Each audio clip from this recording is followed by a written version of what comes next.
The LA Clippers fell to the Utah Jazz on Wednesday night. After winning a game in Portland, how did they fall short in Utah? Was it just a terrible performance? Did they run out of gas? Gonna be talking about it all on today's Locked On Clippers. You are Locked On Clippers, your daily Los Angeles Clippers podcast. Part of the Locked On Podcast Network, your team every day.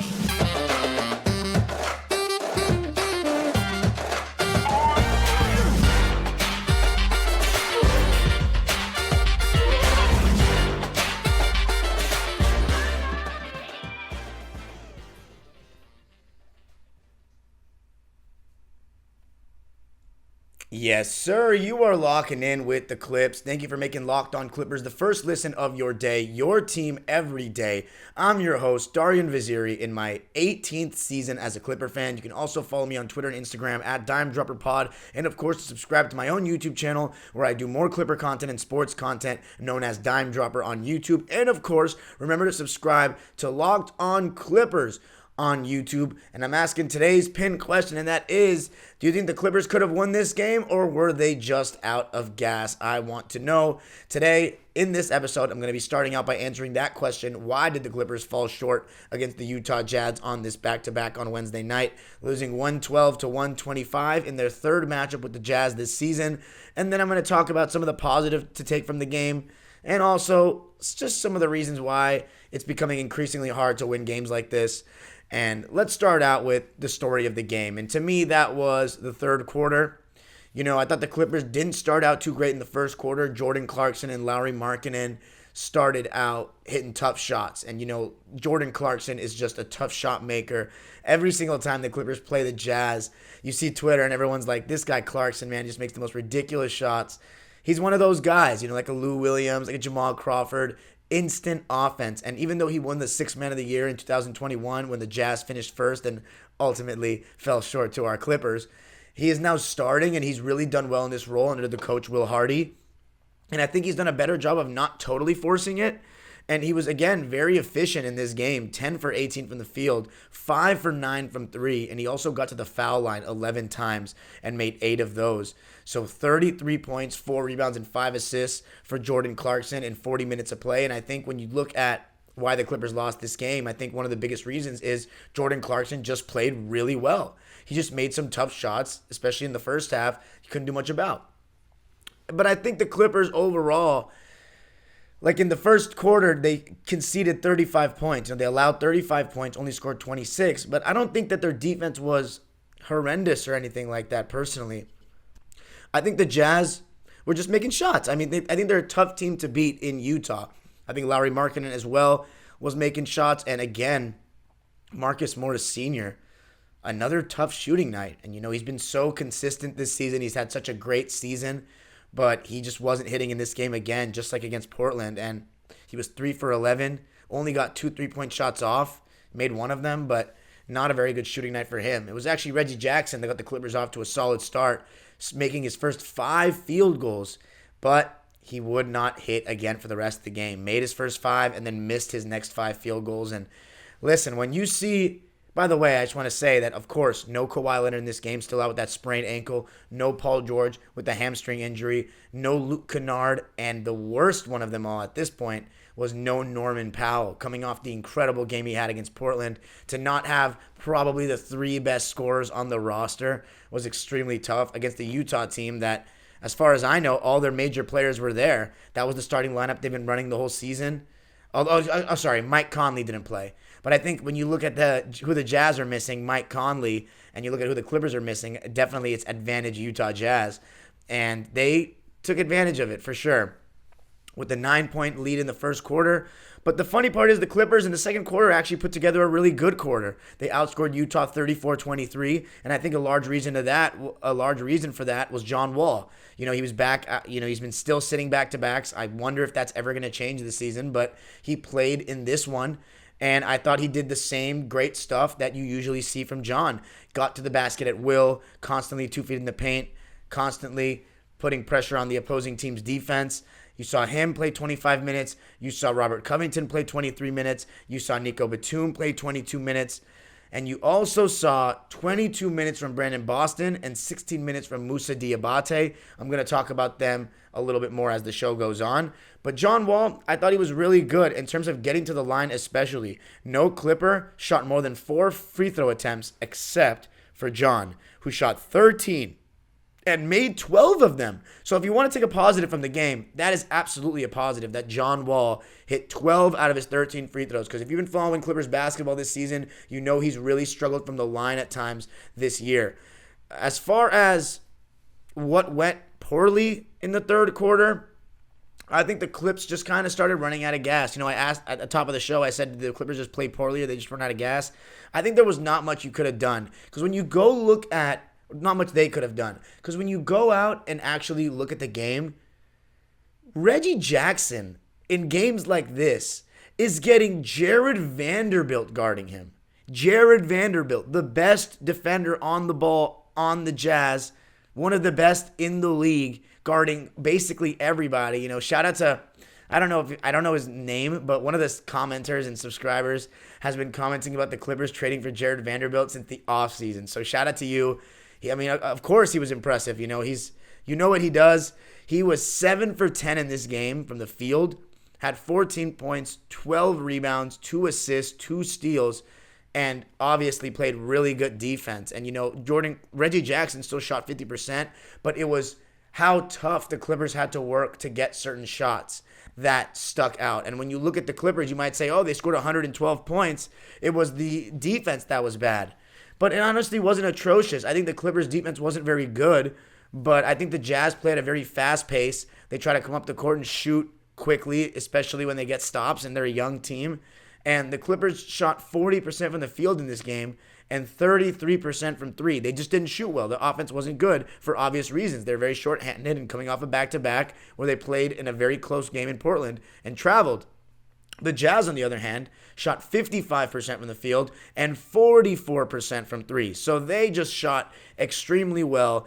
And even though the Clippers won the second quarter 34-23 and took a 60-58 lead into halftime, it just wouldn't be enough. Reggie Jackson, as I said, had a good first half. Zubac had 10 points in the first half. But in the third quarter, it kind of fell apart. And what was interesting was the Clippers were actually up 70-68 in the third quarter with around 7.5 minutes left. And then the Jazz closed it out on a 26-15 run. And going back to that point I made about Vanderbilt guarding Reggie, it just hurts because when you look at the starting lineup for the Clippers, right? Ivica Zubac, Marcus Morris, and Reggie Jackson are the normal starters. Marcus Morris is good for creating his own shot, but he's not a guy that's going to handle the ball and pick and roll, not a guy that's going to really garner double teams because he's not putting on any rim pressure. What defenses do with Marcus Morris is put your hand up and hope he misses his contested mid-ranges or his contested threes. That's what you do. You just got to hope Marcus Morris misses. He's not going to just drive by you isolating one-on-one. He's going to shoot over you and make some shots that there's nothing you can do about. And in this game, he wasn't making those shots. And as a result, Ty Lue only played him 23 minutes. And funny enough, a lot of people were coming at Ty Lue for his lineup decisions. I really think that you're stretching it a bit because he doesn't have that many options. He doesn't have that many options right now. I think the only thing you can say about Ty Lue is when the Jazz were starting to make a run and it was 74-83, Jazz were winning in the third quarter, he could have called a timeout there, but he waited a possession or two, and then Lauri Markkanen hit a transition 3 right after. I think what really happened was the Utah Jazz had fresher legs, and you can see that their defense was sharper. Besides the fact that Jared Vanderbilt is guarding Reggie Jackson, and it's like the reason why I mentioned those 3 players is Marcus Morris is not going to create a shot for anyone but himself. Reggie Jackson is basically the sole person in that starting lineup without those players that's supposed to create shots for the Clippers. He's the only guy that's supposed to handle the ball and pick and roll. Now, we've seen Terrence Mann do it a little more, but Terrence, he needs to be making his jump shot because what teams are going to do with Terrence is they're going to go under the screens. If he's handling the ball and pick and roll, they're going to go under the screen. So he needs to make his jump shots. In this game, he only shot 5 times, made 2 shots. One of those shots was a block by Walker Kessler, a very impressive one. And I thought Terrence was average. His plus minus is really bad, but so is Marcus Morris's, and I don't think that's an indicator of him playing terribly. I don't think he had a very good game. Amir Coffey played 19 minutes and was very quiet. He made 1 3 that put the Clippers up 70-68 in that third quarter, but overall 1 for 4 from the field, only 5 points. I didn't really notice him on defense much either. So when you look at that starting lineup, Zubac is not really creating his own shot unless you throw it to him in the post against a mismatch. And I'm going to mention something in a second that had to do with that. But it's really, you're relying on Reggie Jackson to create these shots. And when Jared Vanderbilt is in the game guarding him, that takes away a lot. And the Clippers were really struggling to get good looks in that third quarter. Even when John Wall came in, he was getting to the basket a little bit. But overall, I thought the Jazz's help defense got a lot better. You saw Walker Kessler getting some blocks. You saw Kelly Olynyk with some good help defense. And I think what the Jazz did really well was when the Clippers missed, same thing as you saw Portland do in that third quarter on Tuesday night, they got out and ran. And I think Jordan Clarkson and Colin Sexton did a really good job of getting in the basket and just running the Clippers off that floor in the third quarter and also getting some transition threes, for Olynyk, for Markkanen.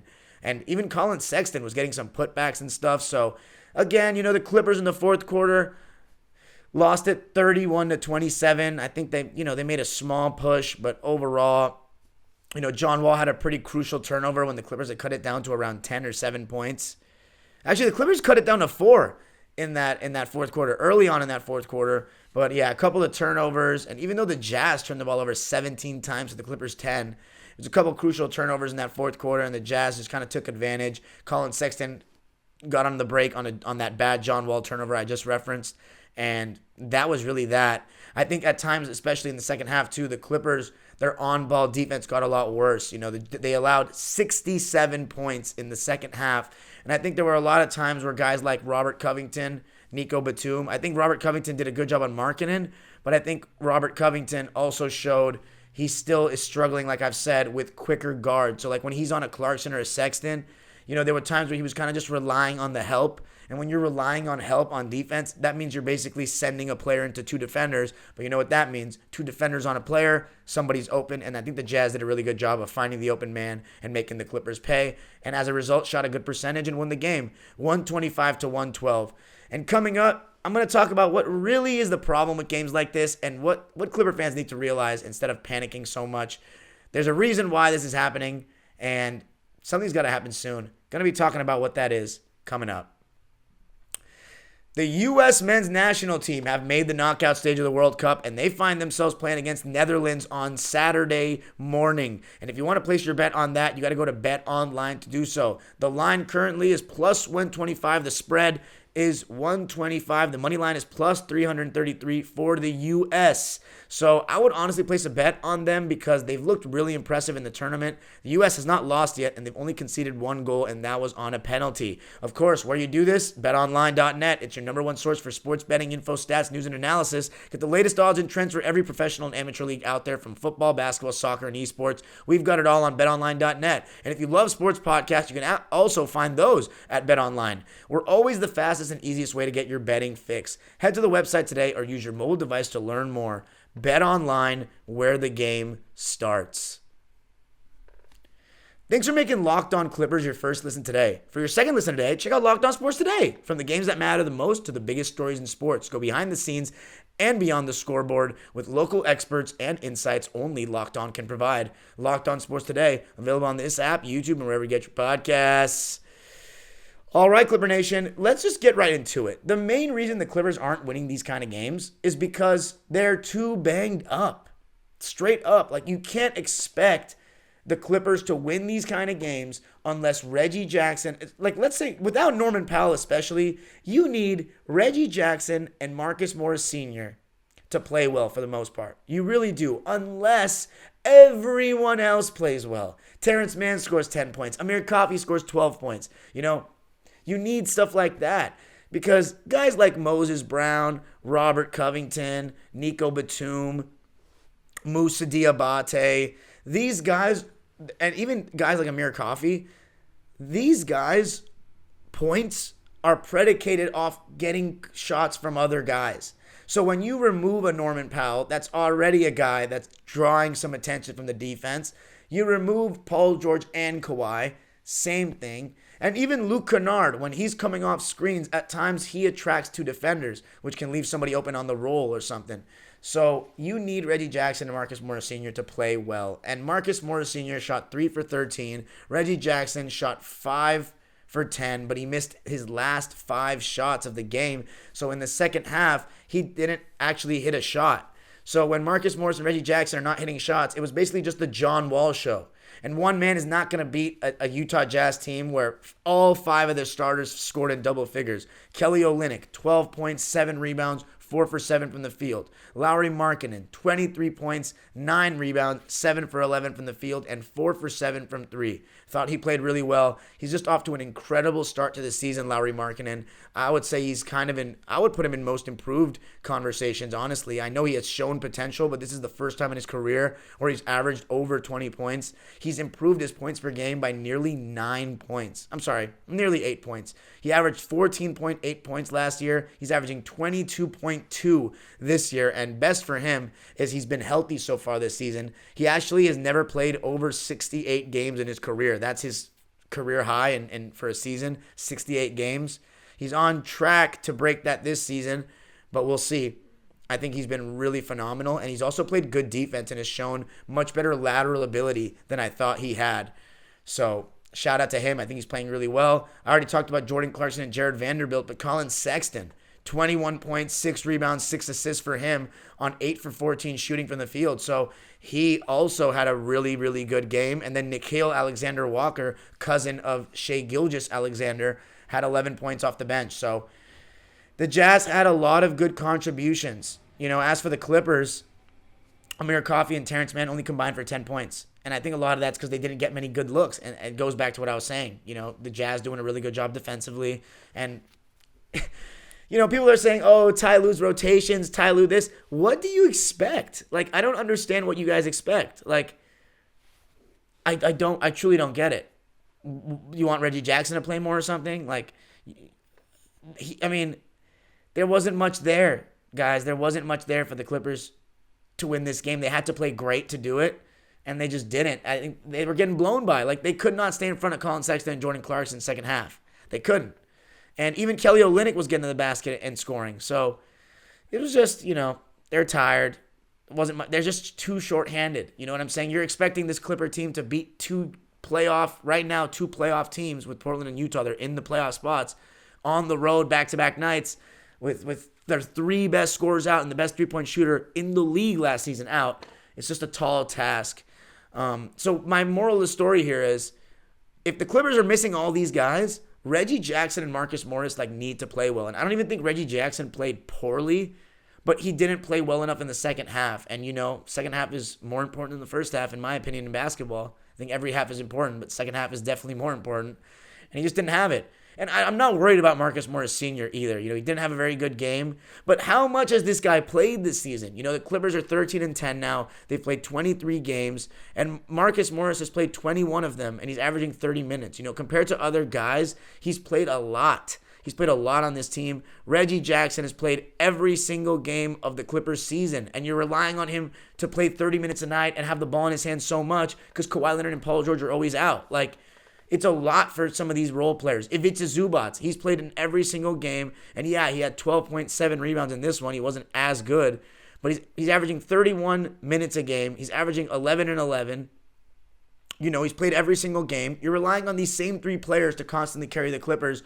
It's just not it. Nico Batum, thought he played pretty well actually off the bench. 8 points, 2 for 4 from the field, +5 in his plus-minus. Robert Covington also had a pretty good game again. 8 points, 6 rebounds. But my problem with Robert Covington, you already know what I'm going to say, the 3-pointers that he takes. 2 for 7 in this one. I think the guy, I love the guy. I really love Robert Covington. But he just sometimes thinks when he gets the ball, he needs to shoot a 3. He just has to shoot a 3 if he catches it behind the 3-point line. Man, move the ball. And speaking of guys that shoot way too many threes, John Wall.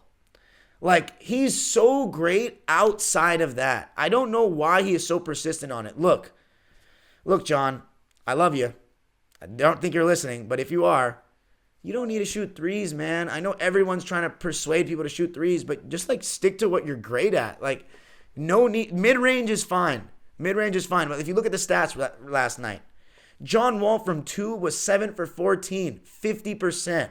From 3, 0 for 5. Now, I know what you might be thinking. You got to keep the defense honest. Not even. Not when he has the ball. Just keep setting screens until they go underneath it deep enough and you shoot your 18-footer. It's funny because everyone discourages that long two, but an 18-footer when you can make it is much better than a three when you miss. Again, everyone says three is greater than two. How about two is greater than zero? And John Wall right now is shooting 26% from three. 26%. There's no reason why he should be shooting 3+ attempts a game. I'm sorry. I love John Wall. I think he was our best player in this game, but he can really do without that. John Wall, 26 points, 5 assists, 7 for 19 shooting, as I said. He did play well. But coming up, going to be talking about two guys that did play well and some positives to take from this game going into the next one. Going to be hitting those coming up. All right, so to close out, the Clippers, by the way, going forward, they have a couple days off. Not going to play on Thursday. They're also not playing on Friday, which is nice. And then on December 3rd, Saturday, they are playing against the Sacramento Kings, who have been playing really good basketball of late since the last time the Clippers saw them. So that will not be an easy game, but thankfully they'll be back at home for it. So should get a win there. Hopefully with these couple days of rest, we can hear an announcement that one player that's injured will come back. I mean, Jesus Christ. 23 games into the season now. That's over a quarter, right? Yeah, over a quarter. So, I mean, we got to get it together. We got to get guys on the court. I mean, it's just not it. But I'm going to talk about the standings and the big picture in just a second. The positives to take from this game besides John Wall playing well, Moussa Diabate again.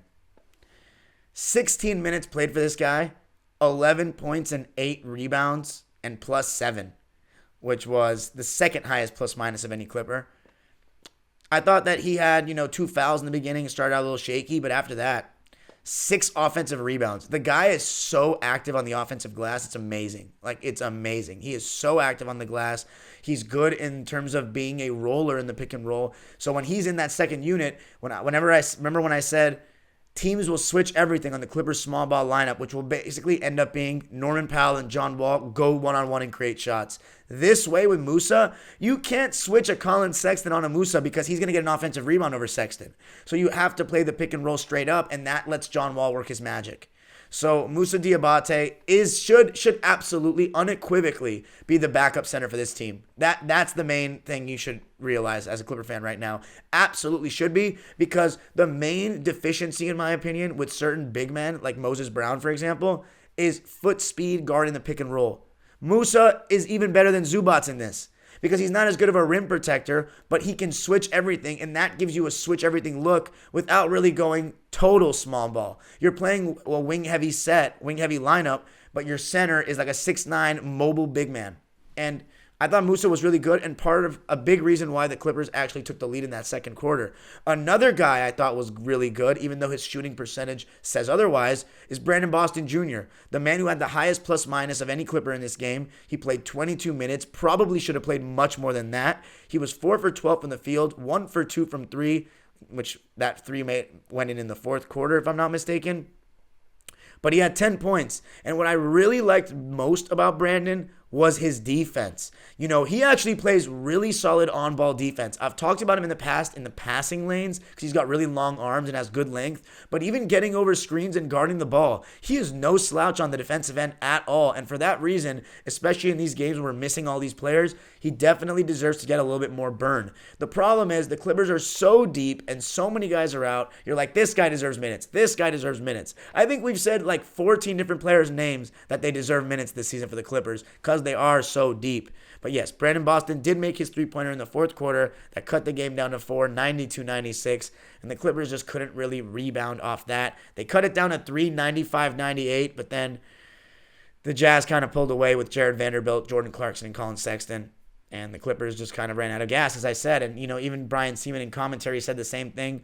The bright side for the Clippers in terms of that game is the last time the Clippers played the Utah Jazz, they did not have a better record than them. They do, even with that loss. The Jazz are 13-11. The Clippers are 13-10.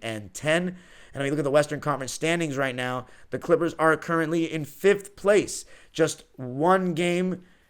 Actually, no. The Grizzlies have played 2 less games than them. So the Grizzlies are 12-9. So the same amount above 500 3 games. New Orleans is 13-8 in the third spot right now, and the Denver Nuggets and Phoenix Suns are starting to create a little separation. Denver's 14-7. I mean, you knew they were going to be in the mix. They've won 4 straight games, and the Suns have won 6 straight games, many of those without Chris Paul. Not sure if all of them are without Chris Paul. Devin Booker and DeAndre Ayton are playing incredible basketball right now. But as far as the Clippers, just got to take it one game at a time. And hopefully, for their sake, players return. Right now, funny enough, Sacramento, who they play in their next game, is right behind the Clippers in the standings, 11-9 for the Kings. And I'm going to look to see if they're playing it back-to-back because only one game is on Thursday, which is really weird. I know a large reason for that is Thursday Night Football. They've changed it to Tuesday night being the primetime slot for NBA until Thursday Night Football ends. But, okay, so I don't see the Sacramento Kings playing on Friday, so that means that they're going to have a couple of days off as well. So it's going to be a battle. It's going to be an absolute battle. Hopefully for the Clippers, they get guys healthy for that game. And, yeah, just got to take it one game at a time and I guess stay optimistic. But let me ask you, the pin question today was, do you think the Clippers could have done a little bit more in this game? Or do you think they just ran out of gas? Do you think they did everything they could? But let me ask another question. It doesn't have to be under the pin question, but please let me know. How tired are you of this right now? How tired are you of everyone saying, man, if we're healthy, we'll be great. It's like eventually you're crossing your fingers that you don't have to say this anymore, but each game is going by. Phoenix is now gaining rhythm. Denver's now gaining rhythm. Remember, top three seed is the goal. If the Clippers don't get that, I personally don't believe they'll be winning a championship, and I don't think they'll be getting to the finals either. That's my opinion, though. It's not a fact. I can't see the future. I don't got no crystal ball. But that's just what history tells us, that if you don't get a top 3 seed, your chances of making the finals are very slim. Only Bill Russell and Akeem Olajuwon-led teams can say that. So we'll see. Whew. Not a terrible loss. It's just a little frustrating, But at least the positives, Brandon Boston, Moussa Diabate. Really looking forward to seeing more Moussa. I mean, he's just an exciting player, super active, and does a lot for us on defense. So Clippers lose it 125-112. As always, you can follow me on Twitter and Instagram at DimeDropperPod. Let me know what you thought of the episode. Remember to subscribe to my own YouTube channel known as Dime Dropper. We got some World Cup content coming out if you're into that. And of course, remember to comment on today's pinned question and subscribe to Locked On Clippers. And give us a 5-star review on Apple Podcasts and leave a comment if you enjoy the podcast. And if you're critical of me, give me a comment on YouTube. Tell me what you want me to do better. I am having a green screen coming up in a couple days, so it's not going to be this plain background behind me. For those that are tired of watching me just talk in front of a white wall on the YouTube version, trust me, help is on the way in form of a green screen, and hopefully it looks good and not tacky. So we'll figure that out. I'll see you guys on the Friday morning episode. Peace out, and the age-old proverb, go Clippers.